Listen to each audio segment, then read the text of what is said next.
Bonjour et bienvenue à Qu'en pensez-vous? Mon nom est Jacob Lévesque, je suis en remplacement de Pierre Turcotte cette semaine.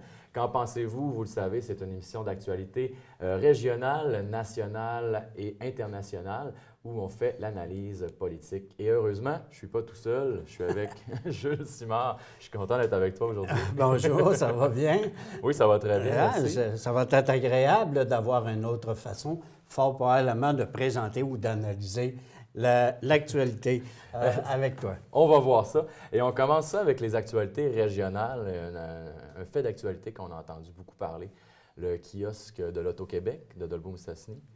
Qui quitte, qui devrait quitter. En fait, il va rester ici, mais ce qui va changer, c'est l'administration qui actuellement est confiée à la Chambre de commerce et d'industrie de Dolbeau-Mistassini. Donc, les nouvelles façons d'attribuer les contrats de distribution au niveau des kiosques de l'Auto-Québec fait en sorte que la Chambre de commerce, qui avait un seul à administrer, qui était celui donc de Dolbeau-Mistassini, aujourd'hui, la direction de l'Auto-Québec a décidé qu'il fallait qu'on en ait plus qu'un pour prouver des profits qui pourraient résulter de cela. Et dans la région, on a décidé donc de prendre 4 kiosques et d'avoir un seul administrateur de ces kiosques-là. C'est une organisation sans but lucratif. Ce serait le Théâtre La Rubrique qui aurait été désigné pour prendre la gestion de ces kiosques-là. Ce que l'on sait au moment où on se parle, naturellement, la Chambre de commerce actuellement, cette semaine, a réagi en disant que, bon, non, on n'acceptait naturellement pas cette décision-là parce qu'on voulait conserver localement tant les emplois, tant les profits qui résultent de ça et qui sont séparés avec un organisme que l'on appelle le Groupe Espoir.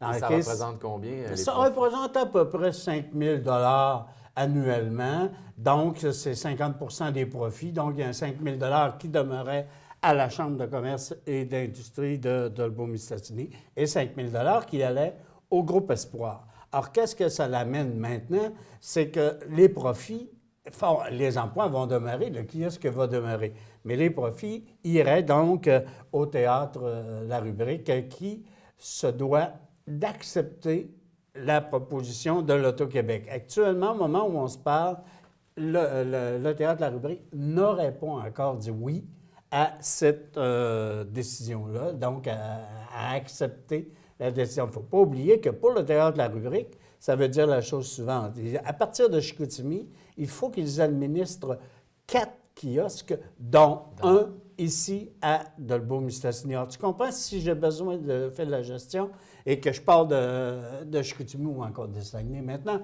et que je pars de Saguenay pour m'en venir ici à Dolbeau-Mistassini, en termes de frais de transport, puis ce que ça va me coûter en termes de temps, puis tout.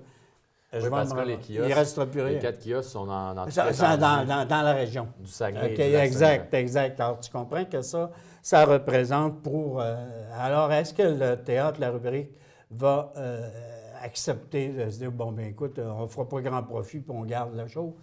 Tu fais ça surtout pour une organisation sans but lucratif comme ça, pour avoir des fonds, pour pouvoir faire leurs propres activités. Outre la question de faire la gestion du... Et j'imagine qu'on n'est pas la seule région à subir cette... Semblerait-il que ça a été partout, effectivement, au Québec, où l'Auto-Québec a changé cette façon de faire, où on dit on ne veut plus qu'un organisme ne gère qu'un seul kiosque, mais qui en prenne plusieurs. Or, la Chambre de commerce ici avait dit, bon, ben nous, ça faisait notre affaire ici, au niveau de la Chambre de commerce, d'en avoir juste un à régler. Et compte tenu du fait qu'elle réussissait quand même à aller chercher une dizaine de mille dollars en termes de profit annuellement, ça permettait à, entre autres, l'organisme du Groupe Espoir de pouvoir bénéficier de cette aide-là.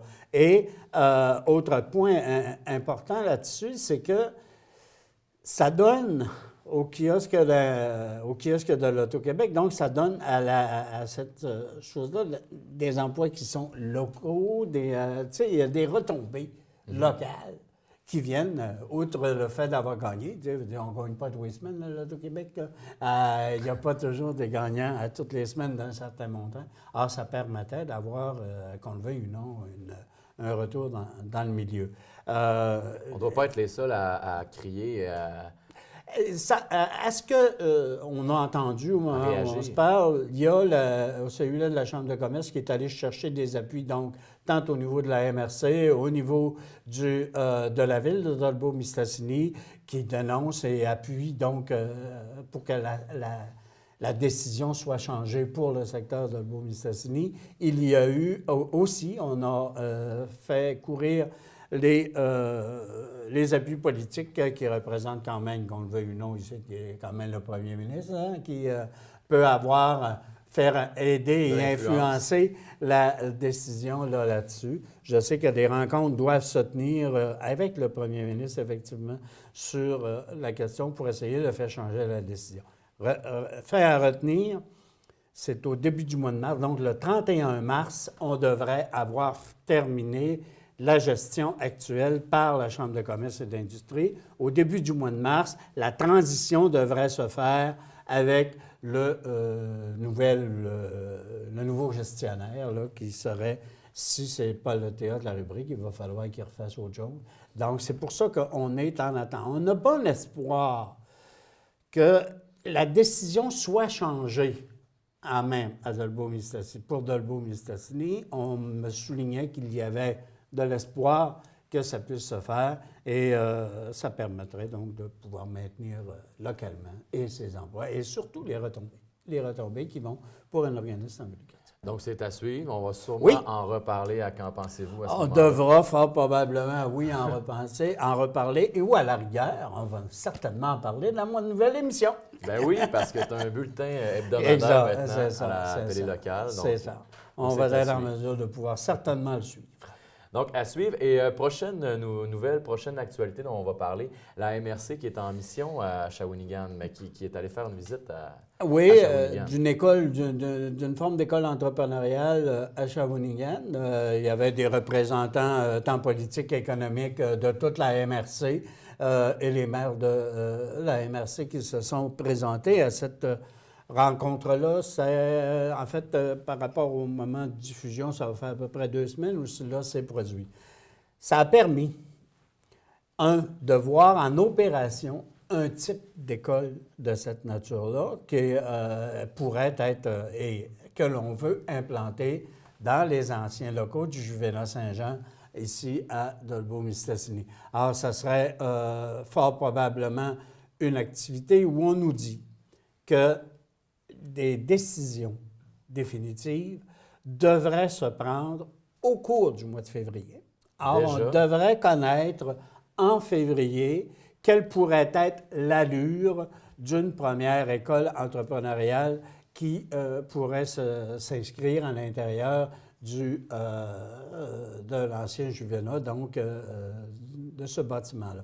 Il est à noter que ça pourrait prendre la forme peut-être au départ d'un incubateur d'entreprise, parce que ce qu'on est allé voir aussi à Shawinigan, c'est aussi une forme d'incubateur d'entreprise. Oui, une école entrepreneuriale, oui, du coaching pour des gens qui se lancent en affaires, mais aussi donc un incubateur, ça permet à des entreprises de bénéficier tant d'un local, d'un pied à terre, comme on dit, que d'un encadrement qui peut survenir. Mais on a l'espace pour aussi au Juvénat Saint-Jean. Ça serait vraiment l'idéal, même de ça, on aurait encore de l'espace pour pouvoir se faire là. Et en fait, on me disait que un des hommes d'affaires du milieu, donc, est propriétaire de Rémabec, M. Paré, et serait un des actionnaires qui se porterait acquéreur du Juvénat, et il pourrait être loué à ce moment-là à l'école ou encore à tout autre utilisateur potentiel du Juvénat. Et ça nous permettrait de conserver un élément du patrimoine bâti de Dolbeau-Mistassini et de le rendre encore effectif en 2018. C'est en 1949 que l'on a bâti premier élément du Juvena. Et encore aujourd'hui, donc, tu sais, ça va faire 2 ans qu'il n'y a plus rien dans le Juvena. L'hiver dernier, on n'avait pas chauffé, à ce qu'on nous dit. Cet hiver, on a pu être en mesure de pouvoir au moins maintenir un chauffage, donc une dégradation moins grande de l'équipement, de ce patrimoine. Moi, je trouve ça intéressant que l'on puisse essayer d'y trouver effectivement une vocation oui. et que l'on puisse être en mesure de pouvoir mettre aussi non seulement du communautaire, mais du collectif à l'intérieur comme utilisateur. C'est la collectivité qui peut s'en Exact. Ouais. Tu sais, à l'arrière, moi, j'aurais même poussé jusqu'à dire, écoute, on s'emporte acquéreur, soit au niveau de la municipalité ou au niveau de la MRC. Semblerait-il que ça n'est pas dans les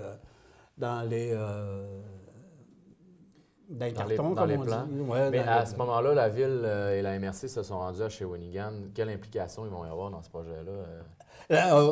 Moi, ça m'apparaît qu'effectivement, financièrement parlant, il peut y avoir de l'aide qui peut être amenée.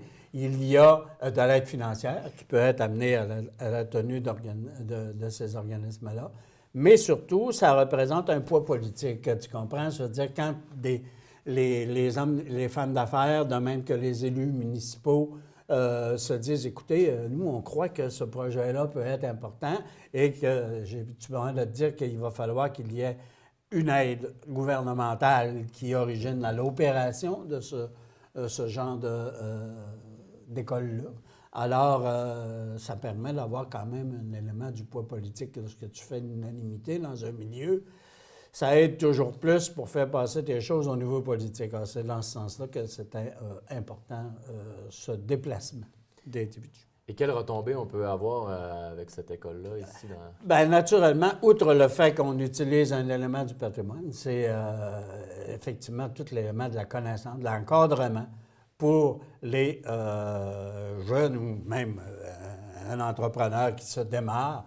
Ça te permet d'avoir fort probablement un encadrement plus facile et plus efficace. Est-ce que c'est nécessairement des entreprises qui vont s'installer ici? Oui, à l'évidence. À l'évidence, là, c'est pour favoriser l'entrepreneuriat local. Et on a-tu besoin de dire que, tu sais, l'entrepreneuriat aujourd'hui, ou enfin les entreprises... Avant ça, on parlait d'une entreprise quand on faisait venir... la St. Lawrence Paper, là, c'était toute une usine, tout du manufacturier. Aujourd'hui, le développement entrepreneurial se fait, oui, beaucoup au niveau commercial. Il est toujours important et intéressant que l'on ait du manufacturier, mais tu as toute la question de la nouvelle économie, OK? Toute la question de l'économie du savoir, où on a... avec les ordinateurs aujourd'hui, tu sais, tu n'as pas besoin d'être sur la rue Sherbrooke à Montréal pour faire des affaires aujourd'hui. Ça peut se faire à partir d'ici. Or, tu comprends qu'on peut avoir beaucoup d'espace pour pouvoir faire ce genre d'entreprise-là chez nous. Il y a un entrepreneuriat qui se fait de façon moderne et avec ce que c'est qu'aujourd'hui on a de besoin. Alors voilà pour la MRC qui est en mission économique à Shawinigan. On va parler maintenant du 16e Radioton. Oui. On sait qu'il s'est tenu donc il y a 2 semaines. Ce 16e Radioton-là a permis d'aller chercher 234 850 $, j'ai pris en note. Dans le cadre de ma première émission d'actualité, on n'avait pas pu avoir les résultats au moment où on a enregistré. Alors, à 234 850 $, c'est environ, si ma mémoire m'est fidèle, tout près de 60 000 $ de plus que l'objectif que l'on s'était fixé. On avait fixé un objectif de mémoire de 178 000 $ et qui nous permettait d'acheter des équipements qui iraient, entre autres, au niveau du bloc opératoire. Entre autres, parce qu'il y avait aussi à d'autres endroits où on avait des équipements que l'on pouvait faire. Ce que j'aimerais dire là-dessus, année après année, on est, oui, surpris du résultat que ça donne, ce référendum, cette fondation, ce Radioton. Or, chaque année, c'est aussi, je pense, une démonstration que localement, on tient à avoir un centre hospitalier et de santé, parce qu'il n'y a pas juste il y a le CLSC qui est là-dedans, comment ça s'appelle ça? Les CHSLD, oui, les CHSLD, les CHSLD aussi qui sont là-dedans.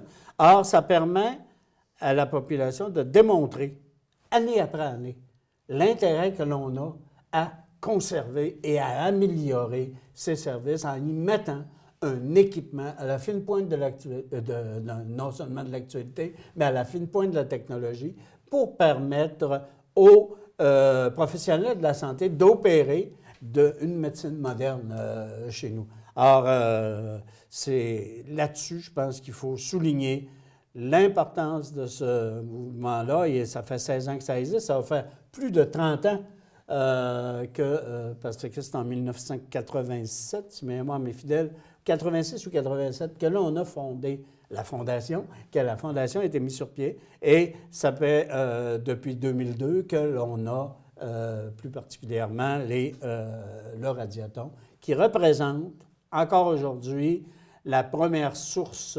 de financement public. C'est la plus importante qu'il y a pour pouvoir permettre d'acheter des équipements. Alors, tu comprends, quand on achète au-delà de 200 000 d'équipements chaque année pour notre centre hospitalier, bien, ça nous permet d'avoir des soins de santé qui sont plus proches de la pratique moderne. Et ça, c'est toute la communauté ça vient tout de la communauté. Oui, oui, c'est ça. C'est sûr et certain que tu as... les entreprises sont sollicitées, mais au départ, et autre chose importante, c'est que chaque dollar investi, chaque dollar récolté est réinvesti localement. Or, tu sais, on va mettre en équipement, on a ramassé 234 850 $. Il y a 234 850 $ qui vont être remis dans le milieu. Tu sais, il n'y a pas un... Ah, il faudrait... il y a un 10 % qui va à l'administration. Non, à l'administration. C'est tous des bénévoles qui administrent la fondation. Donc, l'argent est vraiment réinvesti localement. Le président André Perron nous soulignait en entrevue, nous autres, la semaine dernière, que c'est plus de 4 millions de dollars depuis le début de la fondation qui ont ainsi été réinvestis dans le centre Maria-Chapdelaine, qu'on appelait dans le temps l'hôpital Lebeau, mais qui est aujourd'hui, c'est tout le centre, donc tant au niveau du CLSC et des CHSLD, comme on disait tout à l'heure. Alors, c'est chapeau à nous, parce que c'est à nous qu'on doit cela. Chapeau, effectivement. On va parler maintenant, si tu veux bien, de la CAQ. La CAQ qui pense être capable de faire élire 4 députés lors des prochaines élections. Ouais.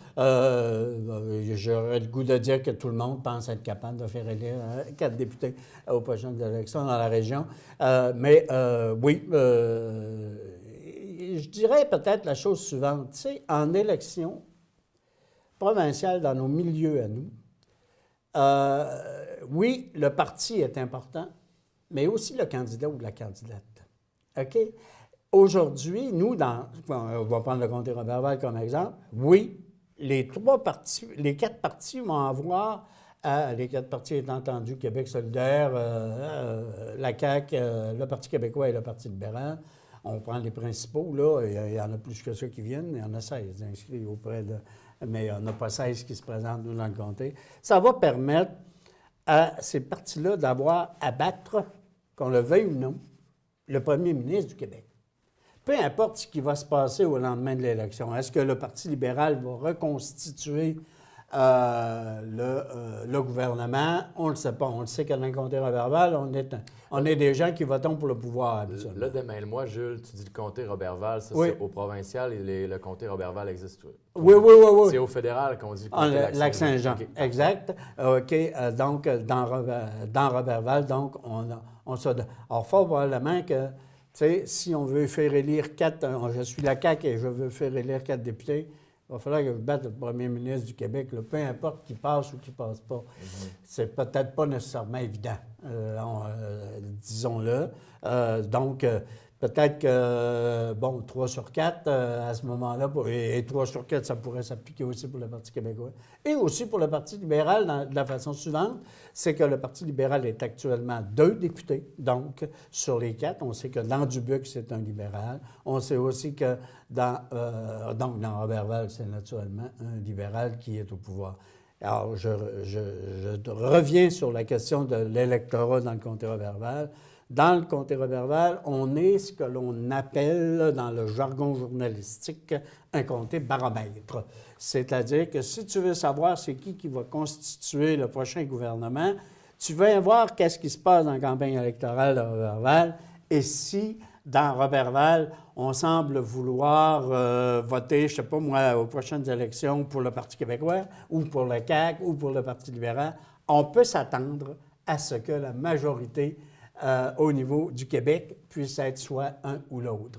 Il y a un phénomène qui est important de tenir compte par ailleurs, c'est que si dans le comté Roberval, on élit, près comme à la dernière élection, on a élu, oui, M. Couillard, pour 2 raisons. Premièrement, on savait qu'il serait fort probablement premier ministre s'il était élu, si son parti était élu. Et deuxièmement, on s'était dit, on pensait qu'effectivement, pour être au pouvoir, il fallait fort probablement voter libéral parce qu'il s'annonçait que les libéraux pourraient prendre le pouvoir. Or, à la prochaine élection, on va avoir encore le même phénomène et fort probablement qu'habituellement, le comté Roberval, une fois qu'il a donné son appui à un candidat à ce moment-là, la deuxième élection qui suit, soit que l'on conserve notre député que l'on a élu pour la première fois, ou encore que on fait un vote plus d'hommes ou de femmes à ce moment-là, de candidats ou de candidates, que pour le parti. Mais là, j'ai hâte de voir qu'est-ce que ça va nous donner pour la prochaine élection qui s'en vient au mois d'octobre, semble-t-il. Oh, à suivre. Eh oui, eh oui, eh oui. Et souvent, la tendance est on veut gagner nos élections. Oui, hein, c'est ça. Alors, c'est sûr que si ça s'enligne pour être libéral, on devrait peut-être conserver. Maintenant, comme je te dis, il y a un autre phénomène, OK, et c'est le phénomène actuellement. On vote et pour un parti, et pour un candidat, et ici, pour un potentiel chef du gouvernement ou de l'opposition officielle. Alors, c'est un point là, qui entre en ligne de compte pour les prochaines élections, dans Roberval à tout le moins.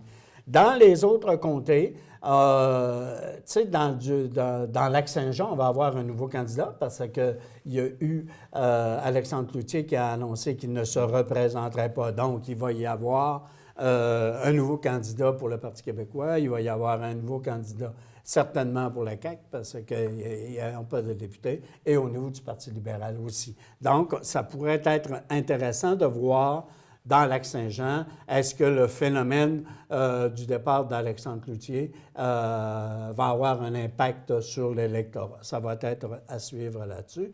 Dans Chicoutimi, on a actuellement la candidate du Parti québécois, pas la candidate, mais la députée du Parti québécois, Mme Mireille Jean, et elle a été élue à mi-mandat. Elle, on se souviendra, il y a eu une élection partielle, donc, dans Chicoutimi, et dans le comté de Chicoutimi, et on peut penser qu'effectivement, Mme Mireille Jean, elle, quand même, bénéficie d'un appui là, de base. Et si jamais il y avait un changement qui s'orienterait vers soit la prise du pouvoir par la CAQ ou par le Parti québécois, il faut probablement qu'on va aller de ce côté-là.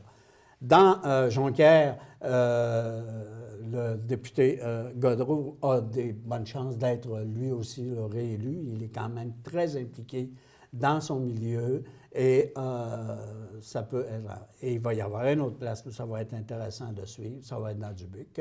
Et dans Dubuc, je ne sais pas si au moment où on se parle, le député actuel a annoncé s'il se représenterait ou pas. Je sais qu'il avait été rumeur à un moment donné que c'était peut-être son dernier mandat. Maintenant, là, on va voir qu'est-ce qu'il y en est exactement là-dessus. Parfait. On va parler maintenant de l'entrée en vigueur du nouveau registre des armes à feu. Oui, Si je t'en parle. Oui, on va l'emplacoter de la façon suivante. On sait que ce registre-là était au fédéral. Le fédéral a décidé, il y a maintenant 2 ou 3 ans, de dire, bon, ben on abandonne cela, ça coûte trop cher.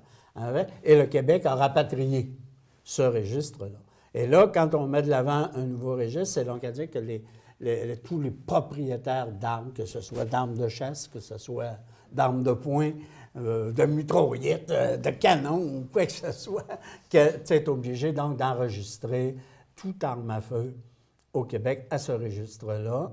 Ça coûte et de l'argent et aussi ça permet, c'est parce que ce que entre autres les chasseurs, OK, les chasseurs se disent, c'est, écoute, il n'y en a pas peu de meurtres ou d'actions violentes avec les armes à feu auprès d'individus. Donc, on comprend mal pourquoi est-ce qu'on nous oblige à mettre dans un registre et à payer des frais, puis à avoir une enquête sur soi, parce que quand tu le fais, tu as une enquête aussi sur toi. On ne comprend pas pourquoi est-ce qu'on le fait pour le chasseur qui n'entend pas s'en servir comme arme de destruction massive, loin de là. Alors, tout ce débat-là est quand même toujours présent dans le milieu. Et pour les policiers, ça représente une façon de pouvoir identifier peut-être plus rapidement certains types d'armes. Mais dans beaucoup de cas, les meurtres ou les homicides qui sont faits avec des armes, l'arme n'a pas été enregistrée au registre des armes à feu. Bon, qu'est-ce qu'il y en a là-dessus? Moi, je maintiens qu'on a besoin quand même d'une forme de contrôle. Même, c'est rassurant. Oui, tu sais, d'avoir une forme de contrôle sur tout ce qui est... Aux États-Unis, tu n'en as pas, là. Puis aux États-Unis, tu as véritablement des massacres qui se tiennent et qui se font avec les armes à feu. Et c'est pas un fusil à un coup qui est souvent de fois utilisé. Hein? C'est des mitraillettes et des armes plus que de poing. C'est vraiment les armes militaires là, qui sont utilisées davantage. En tout cas, personnellement, ce que je me dis, c'est que oui, il y a peut-être des façons de faire ce que cet enregistrement-là soit moins astreignant, peut-être pour les chasseurs, entre autres, plus particulièrement, mais je pense qu'on se doit quand même d'avoir un registre à l'échelle du Québec de toutes les armes à feu qui sont en circulation. Ça nous permet d'avoir un meilleur contrôle. Et on change totalement de sujet maintenant. Hein? Alors, on y va avec les CPE. Oh! Les CPE qui sont en grève dans la région pendant 2 jours. Oui, en fait, pas juste dans la région. Là. Partout au Québec, on va y avoir de ces grèves rotatives-là qui se font afin qu'on puisse en arriver à une entente sur le renouvellement d'une convention collective qui date, le renouvellement date quand même de plus d'1 an. Hein? Ça fait plus qu'1 an que la convention collective a été échue. C'est sûr que c'est dérangeant.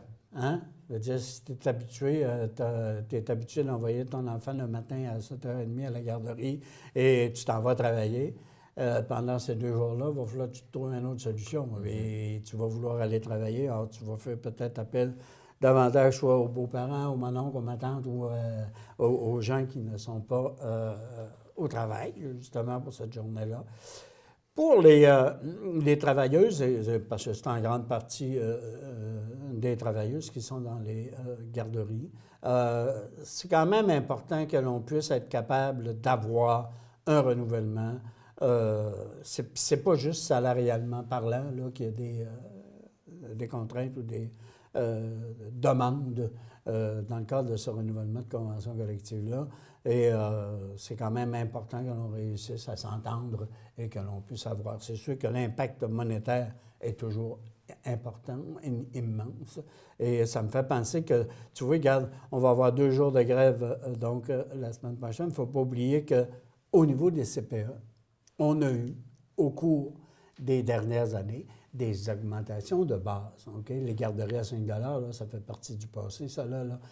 Et les garderies à 7 ça fait partie du passé. On en est maintenant à plus entre 8 et 12 par jour pour pouvoir faire garder. Alors, pour les familles qui sont de bas revenus, comme on dit, ou à qui on voulait s'adresser au départ, ça devient de plus en plus onéreux d'envoyer son enfant à la garderie. Entre autres, on sait que, actuellement, le Parti québécois a remis de l'avant, lui, une formule à prix unique, là, qui, si jamais il est élu, il veut remettre à prix unique, il me semble que c'est 8 là, les garderies, et ce qui représenterait quand même plusieurs millions de dollars dans les coffres. Mais il s'agit d'une mesure, les garderies, qu'on ne peut plus passer à côté là. Aujourd'hui, le marché du travail est ouvert tant aux hommes et aux femmes, et on sait que le marché du travail est aussi en problème de pénurie dans certains types d'emplois. Or, ça représente les garderies. Je sais bien que je vois un peu plus que les garderies en disant ça, mais les garderies représentent un élément fondamental aujourd'hui dans nos sociétés. Et on va le voir dans les 2 jours de grève aussi, ça va concerner tout le monde. Tu disais tantôt que nécessairement, on va devoir faire garder ces enfants-là. Par qui? Par des gens qui se sentiraient normalement pas concernés, mais qui n'ont pas, exact, OK, habituellement. Là, donc, ça amène une mobilisation, qu'on le veuille ou non, Est-ce qu'on connaît les dates de ces 2 journées-là? Je ne me souviens pas. Malheureusement, ça doit être cette semaine, là, mais je ne me souviens pas quelle journée exacte.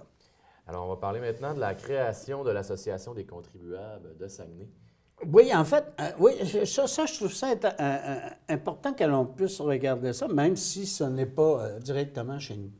Tu sais, quand on a fait les fusions des municipalités, on a fait... Des municipalités de la ville de Saguenay. De Ville-Saguenay, ici, de Dolbeau-Mistassini, quand on a permis la création de partis politiques parce qu'on avait des ensembles un peu plus grands et on pouvait permettre d'arriver avec une équipe au conseil de ville qui était formée d'un parti politique et qui représentait à ce moment-là tant un élément de programme que les intérêts des gens de ces quartiers-là, parce que tu vois, faire élire.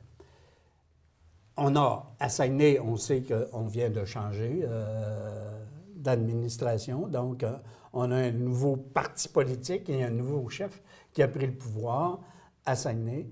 Et l'opposition, parce qu'on est quand même toujours dans un contexte d'avoir un parti au pouvoir et un parti dans l'opposition, et l'opposition est représentée par l'ancien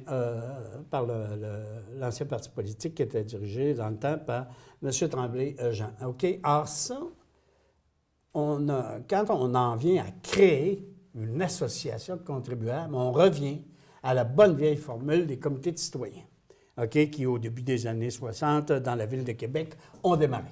Mais, ceci étant dit, les comités de citoyens ont toujours eu la responsabilité de se dire « Nous sommes les chiens de garde des citoyens par rapport à l'administration publique. » Ah, ça doit être théoriquement le parti de l'opposition qui doit être cela, tu sais, dans nos règles de procédure actuelles. Mais là, on se dit, on ne crée même plus au parti politique quand on se dit on crée un comité de citoyens à bord. C'est ça que ça m'amène à réfléchir. Et quel pouvoir ils ont? Il n'y en a aucun pouvoir, si ce n'est que celui d'être en séance publique, de poser des questions et de dire, on n'est pas d'accord. À Ville-Saguenay, on a aussi augmenté les taxes lors du prochain budget. Alors, fort probablement qu'il va y avoir une forme d'opposition populaire, OK, mais qui va se verbaliser, à moins que... Mais ça peut être un mobilisateur aussi sur certains types de dossiers. Je te ramènerai ici à Dolbeau-Mistassini. Quand on a eu la question de la construction du mail dans le centre-ville, on a eu des mouvements populaires qui étaient alimentés, où on a créé sur place là, un comité de citoyens, mais qui était pour se mobiliser en fonction de cette opposition-là dans le temps qu'il y en avait. Or, un comité de citoyens, ou là, on appelle ça une association de contribuables, cette association-là peut devenir un agent mobilisateur sur certains dossiers et faire valoir que, la population n'appuie pas ou demande que l'on revoie la décision. Tu vois, regarde, si on avait cela pour la question du kiosque de l'Auto-Québec, ça pourrait peut-être... Bon, hein, on voudrait bien que ça arrive chez nous, tu sais. Donc, ça sert à ça, peut-être davantage. Mais en termes de pouvoir, tu comprends, il y a ce pouvoir de l'opinion publique qui peut être importante, mais qui n'amène pas nécessairement là, de changement de décision, parce qu'il n'y a pas de pouvoir décisionnel qui est attribué à une association de contribuables qui n'est pas non plus... Il y en a qui sont légalement constitués, mais il y en a qui ne sont pas nécessairement légalement constitués. Alors, tu comprends, il y a toute la question de la crédibilité qui entre en ligne d'accord. Mais moi, ce que je trouvais important que l'on puisse se faire souligner là-dessus, c'est que, bon, est-ce qu'on a une faille sur la question d'avoir des partis politiques au niveau municipal si on ne permet pas qu'ils puissent jouer étant le rôle de l'opposition que le rôle d'être au pouvoir? Ça m'amène à ça. Et quand on crée une association de cette nature-là, c'est qu'on se dit, bon, mais écoute, le parti à l'opposition, on n'y croit pas. Là. On pense qu'il faudrait... Pas au niveau municipal. C'est ça. C'est ça. C'est à regarder, à suivre. Ça va être à suivre l'évolution, puis voir aussi qu'est-ce qui vont en arriver de leurs actions qui vont amener au Conseil. Et comme je te dis, ça va être lors des séances publiques où on va voir le plus son rôle se jouer. Et on parle maintenant, pour terminer l'actualité régionale, des 40 ans de la LNI qui étaient en tournée cette semaine, pendant 2 semaines au Saguenay, au Lac-Saint-Jean. Et au Lac-Saint-Jean. Est-ce que tu as eu l'occasion, toi, de voir ou d'assister? Oui, j'y suis allé à Dolbeau, OK. Oui. Puis un très beau match. La salle était pleine, il y avait du rire. Vraiment, on a passé un... Et on me dit que la LNI a perdu. La LNI, c'était très serré, en fait. Et à la fin, la marque était de 4-4. Et moi, personnellement, je me suis dit, on va faire gagner le local. OK! Oui. Et je pense que la foule aussi, on a voulu faire gagner le local. Mais vraiment, la LNI était vraiment là, pro. Vraiment, ils n'ont pas perdu contre notre ligue. Mais plutôt, je pense que tout le monde a gagné et je pense qu'on a voulu faire gagner le local. Donc, ça a été un bon spectacle. Oui. Mais c'est toujours, toi qui œuvres un peu aussi dans ce milieu-là, est-ce que, on sait que l'improvisation à Dolbeau-Mistassini, c'est quand même encore une bonne activité. L'improvisation à Dolbeau-Mistassini, je te dirais, est en santé. Oui, hein? Est en santé de l'improvisation. Et là, je vais souligner le courage de nos improvisateurs qui étaient là, qui ont joué avec. Moi, j'aime pas dire qu'ils ont joué contre la LNI, parce que la LNI était tellement généreux dans leur jeu, ils ont tellement joué avec notre ligue que... mais je vais les nommer. Il y avait Martin Drapeau qui était là. Il y avait Christian Laprise, Mathieu Lévesque et Stéphanie Bouliane, nos 4 joueurs de la Ligue d'improvisation d'Olmissoise, qui est maintenant à tous les mercredis à la microbrasserie Le Couloir des Bois. OK. Donc, décidément, là, il n'y a plus de Ligue junior depuis, je pense, 3 ans. Mais le Jouvenceau, qui est notre maison des jeunes, donne des ateliers dans nos 2 écoles secondaires. Maintenant, dans les écoles primaires, je pense aussi que le Jouvenceau s'y implique. Et il y a le service des loisirs de Dolbeau-Mistassini aussi. Moi, je donne des ateliers. J'ai 2 groupes de 15. Donc, 15 jeunes, 2 groupes. Alors, je pense que notre improvisation Dolbeau-Mistassini, elle est en santé. Ça bouge. Donc, c'est pas la première année, il me semble, que la LNI vient aussi comme ça faire des ateliers, ou c'est-tu Des ateliers, non, c'est pas la première année. Au début de la Ligue d'improvisation, on a eu Roberto Sierra, on a eu des joueurs de la LNI qui sont venus là, former à quelques reprises même.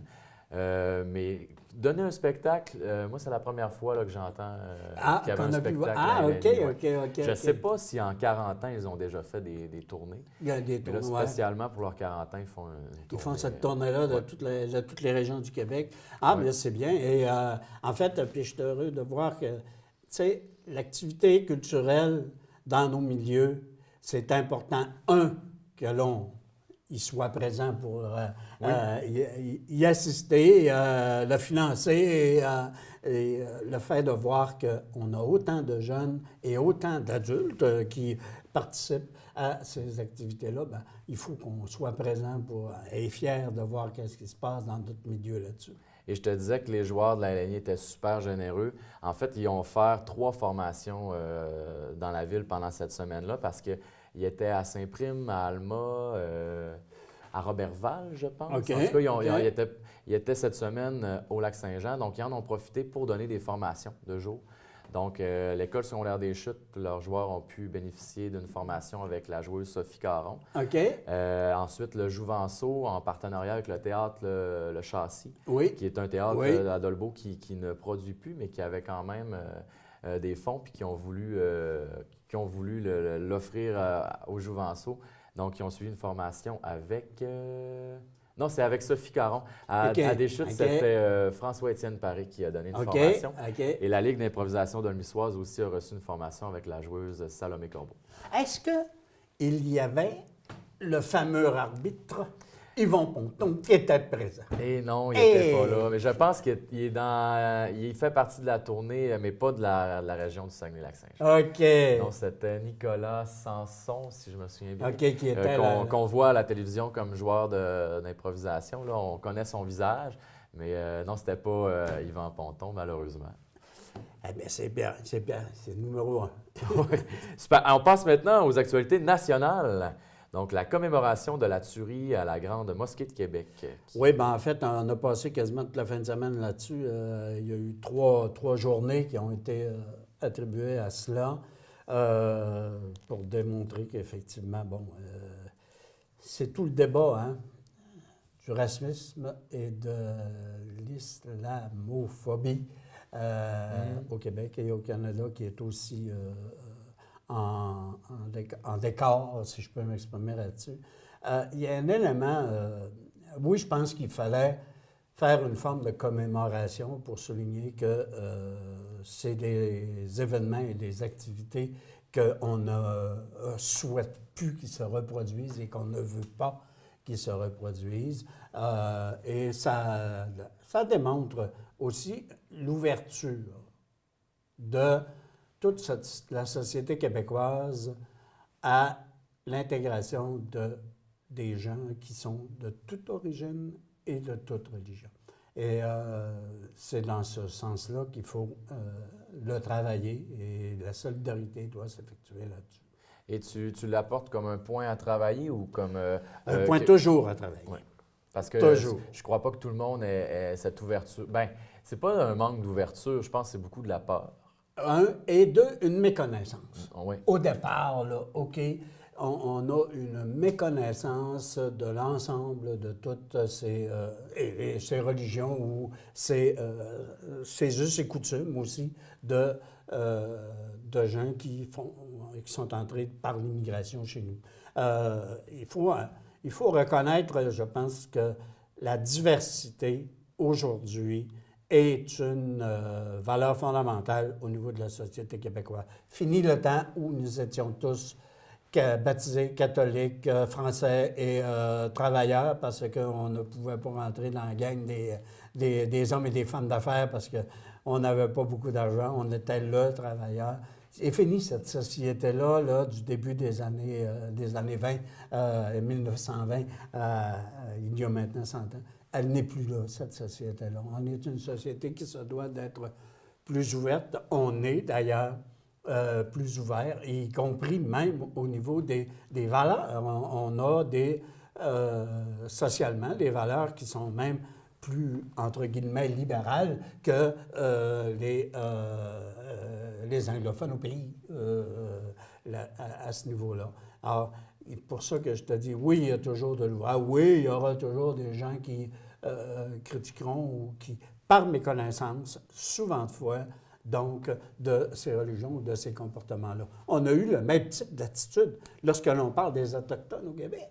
Mm-hmm. Tu sais, par rapport aux Autochtones, on a souvent de fois, oui, et des préjugés et des commentaires qui peuvent aller dans l'ordre du racisme.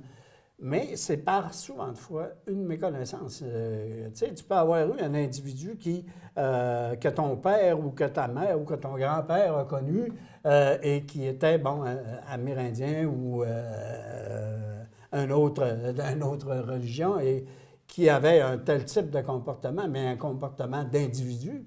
et non pas un comportement de tout un ensemble d'une collectivité. Alors, et qui amène que les gens se disent, moi, l'information que j'ai, là, mon grand-père, là, il travaillait avec eux autres, puis c'était tous des paresseux. Ben là, c'est pas vrai là, que c'est tous des paresseux. Non. Tu comprends? Et pour ça qu'il faut continuer. Bon, est-ce qu'il faut qu'on revienne encore à chaque année, par exemple, avec ce type d'événement-là, là? 3 jours, c'est peut-être un peu long, comme on dit, là, mais il peut y avoir une forme là, de Mais en même temps, c'est un moment pour parler de l'islamophobie. Il faut en parler. Oui. Comme on profite de Polytechnique pour parler du féminisme, du sexisme. Alors, je pense que il faut en parler. Oui, et il faut que ça soit dans le débat public, OK? Il faut qu'il soit toujours d'actualité. Ce que je veux dire par là, c'est que la solidarité à l'endroit de tout le monde, c'est un élément qui se doit d'être mis de l'avant dans nos sociétés, dans nos collectivités. Et il faut donc que ces débats-là soient toujours à l'actualité. Maintenant, parlons des infirmières qui dénoncent la surcharge de travail. On en a entendu parler beaucoup. Oui, en fait, il y en a qui vont jusqu'à dire que bon, c'est à l'origine de la réforme de la santé de notre ministre actuel. Je suis un peu d'accord avec lui, par exemple, quand il dit que non, c'est pas nécessairement, c'est peut-être davantage dans l'administration courante du fait de la santé qu'on peut se retrouver, tu sais, avec de la fatigue extrême chez les infirmiers et infirmières. Et ça peut peut-être, ça origine davantage sur la façon dont tu sais, il y a des statuts qui sont dans les infirmières, dans là que ça doit faire 5, 6, 7, 8 ans qu'ils sont infirmières, qui a encore le statut d'être sur appel. Ça, là, c'est inadmissible. C'est ça qui est inadmissible. Il faut que tu sois en mesure, si tu dis, écoute, tu es une infirmière qui est chez nous, tu offres tes services pour travailler 35 heures semaine, bien, je te fais travailler 35 heures semaine et je te garantis que tu vas avoir 35 heures semaine. Mais c'est pas ça qu'on dit. On dit, tu rentres chez nous, bon, bien, écoute, ouais, on a un poste de nous, là, on pourrait t'offrir 10 heures par semaine de travail, puis après ça, tu es sur appel. Bien, le problème, là, c'est que sur appel, là, on t'appelle 40 heures. Fait que là, tu commences à faire des heures un peu, hein, puis c'est comment est-ce que tu organises Je pense que c'est tout ce phénomène-là hein, qui entre en ligne de compte. Il m'apparaît important, en tout cas, le cri qui est lancé là est un cri qui doit aussi venir avec des solutions, fort probablement, et ça doit passer avec, non pas nécessairement un réinvestissement en santé, mais peut-être un investissement qui est autrement administré que, surtout pour permettre à tout... Revoir les priorités. Exactement. Maintenant, Ottawa veut développer des outils pour gérer le cas d'inconduite sexuelle. Oui, en fait, c'est le premier ministre qui, au cours des dernières semaines, a encore eu... les dénonciations d'inconduite sexuelle sont maintenant rendues dans le monde politique. Et on l'avait dit, ça cognerait peut-être autrement. C'est sûr que dans le monde artistique, ça le fait assez fort, comme on dit, mais c'est dans ce contexte-là que tout s'inscrit. Qu'est-ce qui peut se faire et qu'est-ce qu'on doit faire? Je pense qu'il faut effectivement continuer d'encourager la dénonciation. Ça, il faut que ça se fasse, il faut que ça soit même facilité, si je peux m'exprimer ainsi. Oui. Maintenant, la dénonciation amène toujours à une enquête qui se doit d'en arriver soit à des poursuites ou pas. Mais il faut que cette dénonciation-là soit faite. Et lorsqu'elle a... maintenant, où il faut faire aussi attention, c'est qu'il peut y avoir une dénonciation, mais une dénonciation, entre guillemets, disons, de vengeance. Et cette dénonciation, on ne sait jamais là-dessus. Et naturellement, la dénonciation, à la minute où elle est rendue publique, elle fait en sorte que la personne est déjà reconnue coupable, là, sans qu'elle ait eu nécessairement...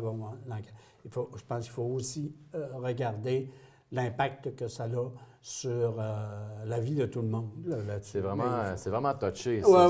C'est délicat. Mais il faut Où je trouve que c'est important, tout ce mouvement-là actuellement, c'est que, oui, le phénomène des agressions sexuelles, qui soient faites ou par des hommes et par des femmes, là, il faut que ça soit dénoncé, il faut que ce soit encadré pour pouvoir en arriver à des condamnations, s'il y a des condamnations à avoir.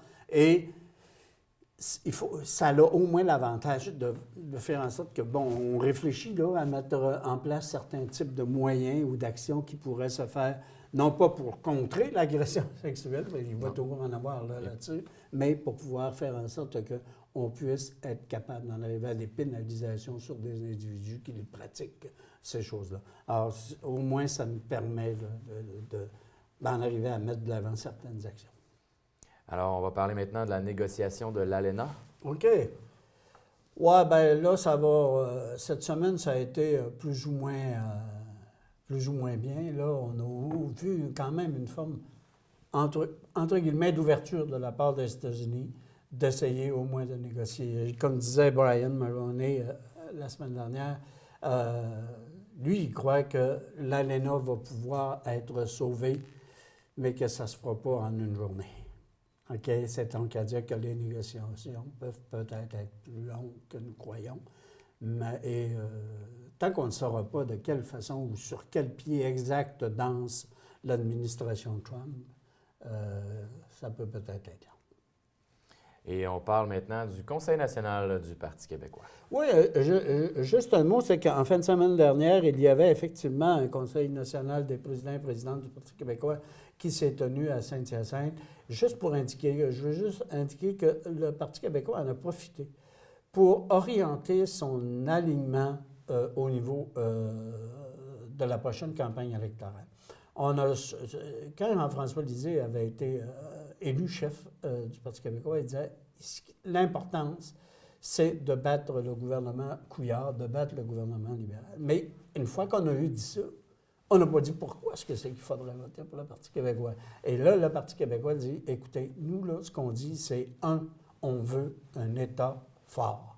Alors que le Parti libéral dit ce qui est important, et la CAQ dit c'est important que nous réduisions le fardeau fiscal des contribuables et des entreprises en baissant les taxes, le Parti québécois dit, écoutez, l'importance, c'est que nous ayons un gouvernement fort pour pouvoir permettre d'aider les gens et pour pouvoir permettre, en bout de piste, de mettre de l'avant les conditions qui devraient conduire à l'indépendance du Québec. À tout le moins, on sait où s'en va actuellement plus le Parti québécois. Et la prochaine campagne, tu as vu là, une des premières annonces qu'ils ont faites, c'est concernant justement les CPE, là, ça veut dire on veut que le gouvernement s'investisse adéquatement. Et l'ensemble de toutes les compressions qui ont été faites au cours des dernières années, bien dire, écoutez, là, ce qu'on avait comme modèle, là, on ne l'a plus du tout avec ça. Et ce qu'on veut, c'est le maintenir. Alors, tu regardes l'heure, toi aussi. Là. Et pour le peu de temps d'antenne qui nous reste, on va parler des actualités internationales. Donc, le discours sur l'état de la nation de Trump. Oui, ça s'est fait, en fait, nous, on est enregistré mercredi, donc ça s'est fait hier soir. Le président Trump, qui est aux prises, qu'on le veuille ou non, avec une situation politique où de plus en plus, on se retrouve en dichotomie, c'est-à-dire vraiment l'opposition et action, et que ce soit même aussi au niveau de la population. Ce qu'il a essayé de faire, c'est, semblerait-il, un discours qui nous permettait d'être plus rassembleur. OK? Et lorsque Trump veut faire un discours un peu plus rassembleur, il ne le tweete pas. Parce que quand il tweet, il devient plus trop rassembleur. Alors, ça l'a permis de faire en sorte que, bon, le message a été, semblerait-il, relativement bien reçu, sauf que je ne pense pas qu'il va avoir réussi à enlever toute cette séparation d'idées et d'idéologies qu'il y a actuellement dans la société américaine. Et pour terminer, l'impasse en Catalogne? Juste pour dire que oui, bon, ça continue. Hein, c'est toujours le gouvernement espagnol qui a pris en charge l'administration de la Catalogne, mettant de côté tout le gouvernement qui avait été mis là de l'avant. Et on recherche toujours à avoir une façon de non pas faire l'indépendance de la Catalogne, mais de le maintenir. Alors, les indépendantistes n'ont pu voir au chapitre beaucoup. Ils siègent encore au Parlement européen, mais au niveau là, de toutes les porte-paroles sont rendus à l'extérieur, en exil, comme on dit. C'est qu'est-ce qui va en arriver? Je pense que c'est pas encore gagné. Non, non, non. Hey, un gros merci, Jules, pour cette belle heure qu'on a passée ensemble à parler d'actualité. OK. Et heureusement que tu étais là. Ouais, non, mais j'ai trouvé... On avait quand même des sujets qui nous permettaient de pouvoir élaborer un peu sur notre devenir et ce que nous faisons. Alors, Pierre sera de retour avec Jules la semaine prochaine pour une autre émission de Qu'en pensez-vous? La province de Québec peut compter sur une 50aine de télévisions communautaires pour assumer une couverture locale. 40 sont membres de la Fédération des télévisions communautaires autonomes du Québec. Les membres de la Fédération sont répartis dans 14 des 17 régions de la province de Québec. C'est 6,5 heures de production par semaine et de 2 heures d'information locale. 398 municipalités desservies au Québec avec un potentiel de 1,3 million de téléspectateurs. 932 bénévoles participent de près ou de loin à la programmation d'accès. Avec la contribution des bénévoles, les télévisions communautaires autonomes garantissent une programmation de proximité avec les gens de la communauté. Le besoin et le désir pour une télévision communautaire sont d'être le reflet de la réalité et des réalisations du milieu. Tant qu'elles continueront d'offrir de l'information locale, d'impliquer leur population et de défendre les intérêts de leurs concitoyens, les TCA garderont leur raison d'être. Est-ce que t'as faim? Qu'est-ce que tu veux avoir? Banane. Tu veux une banane? Oui. Un petit morceau de banane. Beaucoup, beaucoup. Beaucoup, beaucoup? Oui. Beaucoup, beaucoup, beaucoup. Beaucoup, beaucoup? Qu'est-ce que tu veux? Banane. Encore une banane? Oui.